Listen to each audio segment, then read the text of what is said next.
속보입니다. 야당이 소상공인 지원을 위한 추경을 제안했습니다. 대표적으로 1인당 25만원을 지급하는 민생회복지원금이 있고요. 소상공인 지원 내용도 다수 포함되어 있죠. 문제는 이제 예산입니다. 소상공인을 위한 어떤 지원 정책이 논의되고 있는지 알아봤습니다. 영상 보시고 여러분의 생각은 어떠신지 댓글로 의견 표현해주세요. 정보가 곧 돈입니다. 돈이 되는 정보, 여의도 정보맨 지금 바로 시작합니다. 자, 구독, 좋아요 해주신 분들 빠르고 정확하게 정보 보실 수 있습니다. 자, 바로 들어갈게요. 야당에서요, 민생지원금 25만원씩 소상공인 대출이자 완화한다라고 얘기를 했는데, 어제였어요. 이재명 당대표가 민생회복지원금에 대한 구체적인 사안을 이제 논의를 했습니다. 민주당에서. 거기에서 이제 이재명 대표가 민생회복지원금 지급을 이제 공식적으로 이제 제안을 한 거예요. 자, 이제 내용이 뭐냐 그러면 첫 번째 민생회복지원금 뭐냐면요. 이게 한 13조 원 정도가 필요한데, 여기 보시면 아시겠지만은 우리나라 국민에게 1인당 25만원씩 이제는 민생회복지원금으로 주는 겁니다. 그러니까 중요한 건 이제 조건이 어떻게 될지가 되게 중요한데요. 참고적으로 이 민생회복지원금은 2020년에 그 문재인 정부 당시 지급된 긴급재난지원금과 유사한 형태의 현금성 보조 정책이거든요. 그러니까 많은 분들이 아마 폭넓게 대상자가 되는 거죠. 물론 못 받는 분도 있습니다. 분명히. 조건이 있기 때문에. 그래서 한 13조 정도 예산이 될 거다라고 이제는 야당 쪽에서는 지금 보고 있고요. 이게 대표적인 사실 내용이에요. 두 번째는요. 보세요. 소상공인 대출 및 이자 부담 완화. 그래서 소상공인 지금 대출 있는 거 너무 힘드니까 이자를 이제 완화해 주겠다. 한마디로 이제는 이자 부담을 까주는 거죠. 그래서 이분도 이것도 이제는 1조 원 정도 예산이 포함될 것이다. 이렇게 보고 있고요. 저금리 대안대출. 지금 이제 대안대출 하고 있잖아요. 저금리로. 근데 이게 예산을 더 늘린다는 겁니다. 그래서 대출 대상자도 더 늘리고, 그래서 2배 확대하겠다는 부분도 이번에 이제는 야당에서 회의를 가졌을 때 나왔던 내용이고, 이게 다 이제 추경안에 포함되어 있는 거죠. 소상공인 전통시장 자금 아시죠? 전통시장 자금 같은 경우에는 이제는 저신용자, 그 다음에 그 전통시장에 계시는 분들이 받는 이제 자금이거든요. 대출 형식이에요. 대출 형식인데 이것도 이제 4천억 원 정도 이제 증액을 해서 더 많은 이제 대상자들이 이 소상공인 전통시장 자금을 받을 수 있도록 하겠다는 거죠. 이거 인기가 되게 많았던 자금이긴 합니다. 정말로. 없어서 못 받았던 자금이긴 한데 이걸 이제 4천원 정도 증액하겠다라고 얘기를 했고요. 소상공인들 에너지 비용 지원이죠. 이거는 이제는 앞으로 이제 여름이 다가옵니다. 그럼 여름 다가오면 에어컨 많이 켜시잖아요. 그럼 에너지 비용 많이 들어갈 거예요. 지금 아시겠지만 유가 다시 올라가고 있습니다. 공공요금 올라갈 거예요. 또 그러면 소상공인 분들이 가장 또 피해를 받지 않습니까? 그래서 소상공인들에 대한 그 에너지 비용 3천원 정도 들어간다. 그래서 이렇게 4가지 정도가 5가지 정도가 지금 야당에서 논의를 한 거예요. 논의를 했고, 그러면 이거에 대한 막대한 예산이 필요합니다. 13조 원에 1조 원, 2배, 4천억 원, 3천억 원 이렇게 들어간단 말이에요. 그 예산 어디서 갖고 오느냐? 결국에는 이제는 재원 마련은 어떻게 하느냐? 오늘이었어요. 그래서 제가 이제 속보를 알려드린 거예요. 오늘 보세요. 원내대표가 여야 시급히 민생 추경안 편성에 협력해야 하라고 얘기했습니다. 그렇죠. 야당의 쪽에서 민생 추경안, 이제 추경안인 거예요. 답은 추경밖에 없어요. 이 예산을 마련하기 위해서는 추경안밖에 없거든요. 그러니까 추경안을 편성해야 된다라고 이제는 공식적으로 이제는 제안을 한 겁니다. 그러니까 이 추경안을 본다 그러면 이 내용을 읽어보면 이거예요. 여기 보면 전국민 1인당 25만 원 이렇게 써져 있잖아요. 민생회복. 이게 이 얘기예요. 이 얘기. 제가 말씀드렸던. 이 얘기인데, 자, 그러면 다시 한번 볼게요. 보시면 이게 이제 만약에 추경안에 포함된다 그러면 어차피 민생회복지원금 이거 다 소상공인 포함될 거 아닙니까? 국민들 대상이니까. 그죠? 자, 소상공인이죠. 소상공인이에요.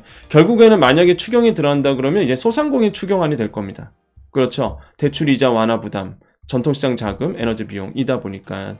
그 뜻은 뭐냐면 소상공인들이 어렵다는 거를 알고 있다는 거예요. 그죠? 정치권도. 그렇기 때문에 저는 만약에 된다 그러면 빨리 소상공인을 위한 좀 정책이 좀 마련줘야 된다라고 저는 생각을 해보겠고, 어쨌든 간에 지금 이 재원 마련은 방법이 없습니다. 이게 추경안밖에 방법이 없어서 지금. 그래서 과연 이게 진행이 될지 안 될지는 확실히 알 수가 없죠. 이거는 말 그대로 이제는 여야가 들어가야 된다 보니까. 그래서 이런 부분들이 지금 논의되고 있다는 걸 알려드리는 거예요, 여러분께. 왜냐하면 소상공인분들이 장사하느라고 지금 여러분과 관련된 정책들이 어떻게 움직이는지를 체크를 못 하시잖아요. 그래서 제가 지금 알려드리고 있는 거고, 장단점은 있습니다. 보통은 여당이 보통 그래요. 지금까지 그 민심을 얻기 위해서 먼저 보통 이런 지원 정책이라든지 이런 것들을 먼저 제안한 것이 보통인데, 진짜 이번에는 진짜 거꾸로 된 거예요. 예, 그래서 저는 되게 그 총선 앞두고 되게 의아했었습니다. 오히려 여당이 먼저 꺼내야 되는 내용인데, 왜냐면 여당이라는 건 아시잖아요. 지금의 이제는 정부. 예. 이게 같이 여당과 정부가 이렇게 뭔가 해갖고 이렇게 항상 나오는 게 순례였는데, 이번에는 전혀 나오지 않았었거든요. 그러니까 저는 되게 의아스러웠는데, 오히려 야당이 지금 이 부분에 대해서 얘기를 하고 있다는 거고, 사실 정부가 나서지 않으면 사실 진행하기가 좀 힘든 정책들입니다. 다 그래요. 왜냐하면 집행부잖아요. 행정부잖아요. 행정부가 나서줘야 되는 부분이 있는데, 과연 어떻게 될지는 좀 지켜보셔야 되겠고요. 재원 마련은 이제 충격밖에 없는데, 과연 여야 합의로 이루어질 수 있을지가 참 굉장히 미지수이기도 합니다. 그래서 저는 이제 여러분께 묻고 싶은 거예요. 저는 이 소상공인 관련 정책을 논의하는 자리입니다. 이 자리는요. 그래서 제가 여러분께 이제는 댓글로 왜냐면 아까도 말씀드렸지만은 만약에 이런 정책들이 된다는 얘기는 주인공은 소상공인이거든요. 주체가 소상공인 지원이에요. 그러면 소상공인이 생각하는 걸 들어야 되겠죠. 소상공인이 뭘 원하는지를 들어야 될 거 아닙니까? 그래서 이제는 그 정책을 논의하는 자리지, 그 정책을 지지할 수도 있고요. 뭐 민주당이 진행하는 정책에 대해서 지지할 수도 있고 지지 안 할 수는 있어요. 그죠? 그거는 각자의 의견이 있는 겁니다. 존중해 주길 원해요. 다른 의견, 다른 생각들에 대해서 다양한 의견들을 여러분 존중해 주시고, 그거를 뭐 정치색으로 반영을 해서 뭐 이렇게 이분법으로 나눠서 뭐 이렇게 싸우지 않았으면 좋겠고요. 그러니까 소상공인 입장에서 이런 정책 괜찮다, 안 좋다, 아니면 예산 때문에 과연 이게 진행이 될지, 사실 예전부터 그런 거 있었어요. 말 그대로 뭐 말만 해놓고 지원 안 하고 이런 것도 되게 많았었단 말이에요. 여야나 똑같았었거든요. 그래서 과연 이게 현실적인 또 지원 정책이 될 수 있을지, 여기서 이제 빠지는 건 항상 제가 말씀드렸죠. 빠져 있는 게 뭐죠? 손실보상 소급 적용은 빠져 있잖아요. 야당 안도 지금 빠져 있단 말이에요. 지금 보시면 없잖아요. 그래서 만약에 이번에 추경안이 들어간다 그러면 손실보상 소급 적용에 대한 부분도 분명히 들어가야 된다. 그래서 사실 이 13조 원이라는 게 막대한 예산이거든요. 이게 국민 1인당 25만 원씩 주는 거다 보니까, 물론 조건은 있습니다. 다 주는 건 아니에요. 13조 원이라는 큰 돈인데, 아무튼 간에 뭐 저 돈을 차라리 손실보상 소급 적용, 물론 제 욕심일 수는 있습니다. 그건 저는 이제 소상공인 입장에서 말씀드리니까 하는데, 뭐 어쨌든 간에 뭐 지금 추경 안에 손실보상 소급 적용이 좀 빠져 있다는 부분이 좀 아쉽다. 예, 모르죠. 또 만약에 실제 추경안이 실제로 만약에 진행이 된다 그러면 여야 합의로 또 들어갈 수는 있을지 몰라도, 뭐 개정을 해야 되겠지만 법을, 어쨌든 간에 현재로서는 야당도 이런 얘기가 없다는 거죠. 이게 팩트고, 그러니까 의견을 이렇게 얘기하는 거예요. 의견을, 이런 게 빠져 있으니 이런 거 했으면 좋겠다. 왜냐하면 결국에는 소상공인이 주체가 되기 때문에, 이번에 진행 지원 정책들이 대부분이 다 소상공인 포함되어 있잖아요. 아까 제가 다 보여드렸죠. 그래서 보여드린 거예요. 예, 제가 말로만 설명한 게 아니라 팩트 그대로, 저거는 민주당의 보도자료를 그대로 갖고 온 겁니다. 제가 모두 발언을, 민주당에 있는 모두 발언이 있어요. 정치인들이 얘기하는 그대로 이제 텍스트로 친 거, 그거를 그대로 갖고 온 거예요. 그렇기 때문에 정확한 팩트죠. 거기에 보면 소상공인이 대다수잖아요. 지원 정책이. 그러니까 여러분의 의견이 계속 중요한 거죠. 소상공인 여러분이 대상자가 되기 때문에 여러분의 의견을 구하고자 하는 겁니다. 여러분이 주체가 되기 때문에 어떤 걸 더 원하고 어떤 걸 빼야 될지, 그리고 뭘 지금 소상공인들이 원하고 있는지가 가장 중요하다라고 말씀을 드려요. 자, 오늘 정보 여기까지고요. 저도 여러분의 의견을 계속 듣습니다. 그리고 제가 방송에 나갈 때도 계속 얘기해요. 내일은 제가 YTN 뉴스 10시 뉴스에 이제 출연 앞두고 있는데, 물론 소상공인 관련 이슈는 아닙니다. 이제는 지금의 경제 환경들, 뭐 유가 오르고 뭐 금리 어떻게 될지, 그 다음에 이제는 그 부분은 좀 있네요. 소상공인과 알리익스프레스에 대한 대응, 우리나라의 그 이커머스에 대한, 왜냐면 알리익스프레스가 너무 공격적으로 치고 나와서 저도 걱정이거든요. 소상공인한테 큰 피해를 줄 것 같아서, 그래서 뭐 그런 부분은 이제 내일 YTN 뉴스에서 얘기를 하는데, 그러니까 저도 항상 여러분의 의견을 듣거든요. 여러분이 말씀하시는 거, 댓글 드는 거 보고, 저도 사실 이 평론가다 보니까 방송에 나가서 그것을 반영시켜요. 저도 왜냐하면 여러분의 의견이 또 저한테 들어오잖아요. 그러면 소상공인분들이 정말 이렇게 생각하고 뭘 원하는구나 라는 걸 알 수 있기 때문에. 그리고 저도 놀랬던 게 여러분이 얘기했던 게 솔직히 여기 다 저는 모르겠어요. 정말 민주당이 그 의견 청취를 되게 많이 하나?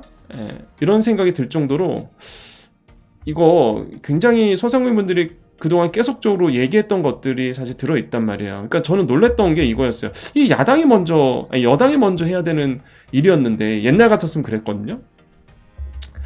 근데 소상공인분들이 얘기하는 게 여기 다 들어있어서 물론 소급 적용 빠져있죠.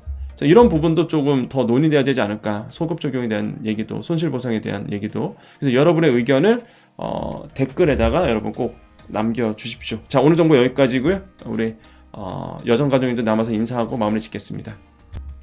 네, 여정가족님들 남아 계셨죠? 항상 저도 조심해요. 왜냐면 이게 무슨 뭐 여당 야당 뭐 이런 게 아니잖아요. 그냥 정책, 그러니까 소상공인에 대한 정책을 얘기하는 겁니다. 왜냐면 그동안 소상공인을 대변하는 이런 게 없었기 때문에 제대로 의견 반영이 안 됐단 말이에요.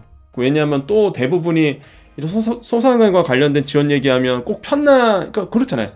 여당을 지지하는 사람이 나와서 막 얘기하고 야당 지지하는 사람이 나와서 막 얘기하다 보니까 서로 이렇게 반영이 안 됐던 거죠. 근데 여정 채널은 아시겠지만 균형을 잡고 가잖아요. 누구 편도 아니고 그냥 소상공인 입장에서 소상공인이 무엇을 생각하는지를, 그게 이제는 여러분께서 좋아하는 이유고 여러분께서 항상 지지하는 이유겠죠.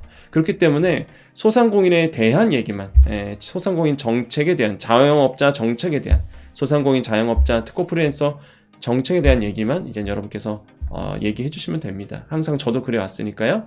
그래서 잘 됐으면 좋겠어요. 그래서 이번에 조금 여야 합의로 많은 부분들이 좀 지원이 나왔으면 좋겠다라는 생각을 다시 한번 하게 됩니다. 물론 저도 뭐 예산이라든지 지금의 뭐 물가 상승에 대한 우려스러운 부분은 당연히 생각하죠, 저도. 그런데 뭐 그 얘기하면은 솔직히 할 얘기는 저도 되게 많습니다. 너무 깊게 이제 들어갈까봐. 그래서 제가 그런 거는 제가 방송에서 보통 얘기해요. TV 출연했을 때 그런 얘기를 하는데, 어쨌든 간에 일단은 지금 소상공인분들이 무너지기 직전이기 때문에 지원 정책들은 분명히 나와줘야 된다는 거 다시 한번 좀 강조를 해드리겠습니다. 자, 우리 여정가님들 인사할게요. 목소리 오늘 되게 안 좋죠. 지금 오늘 폴리텍 대학 강의가 있어갖고 6시간 강의하고 왔습니다. 예. 목소리 또 잠겨갖고요. 지금 오늘 밤 9시 넘어서 또 올라가죠. 예. 저도 제 생활을 열심히 하다 보니까 제 생활을 열심히 하고 있거든요. 그래서 빨리 좀 목소리가 회복이 돼야 됩니다. 여러분의 응원 좀 남겨주세요. 여정님 힘내세요. 그러면서 제 내일 또 방송 뉴스 출연해야 되는데 목이 좀 많이 잠겨갖고 컨디션 조절을 좀 해야 될 것 같습니다. 열심히 하고 있다는 증거라고 좀 봐요. 제가 열심히 지금 생활하고 있구나, 열심히 살고 있구나. 우리 여정 가족님들 잊지 않고 또 밤 9시 넘어갔지만은 이렇게 또 소통하기 위해서 오늘 하루 또 만나기 위해서 여러분 앞에 섰습니다. 여러분 오늘 하루 어떻게 지내셨습니까? 오늘이 4월 18일 목요일이거든요. 목요일인데 여러분 오늘 하루 잘 지내셨죠? 아마 이 방송 또 자기 전에 듣고 계신 분도 있을 거고, 또 맥주 한잔 하시면서 또 들으신 분도 있을 거고, 이제 장사 정리하고 다 청소하고 이제 퇴근하기 전에 또 듣는 분도 있을 거고, 또 퇴근하면서 자동차 안에서 듣는 분도 계실 거예요. 여러분 다 힘내시죠. 어떤 상황일지라도, 어떤 환경이 계시더라도 여정가족님은 늘 우리 이 여정 채널에서 함께 모이고 서로 위로받고, 나도 오늘 열심히 살았는데 여정님도, 아니면 우리 여정가족 모두가 오늘 하루 다 열심히 살았구나, 이런 생각, 혼자가 아니라는 사실 꼭 기억해 주셨으면 좋겠습니다. 자, 오늘도 인사드립니다. 오늘도 내일도 우리에게 좋은 일이 일어납니다. 오늘도 내일도 우리에게요 좋은 일이 일어납니다. 오늘도 내일도 우리에게요 좋은 일이 일어납니다. 여기까지 여의도 정보맨 여정이었습니다. 감사합니다.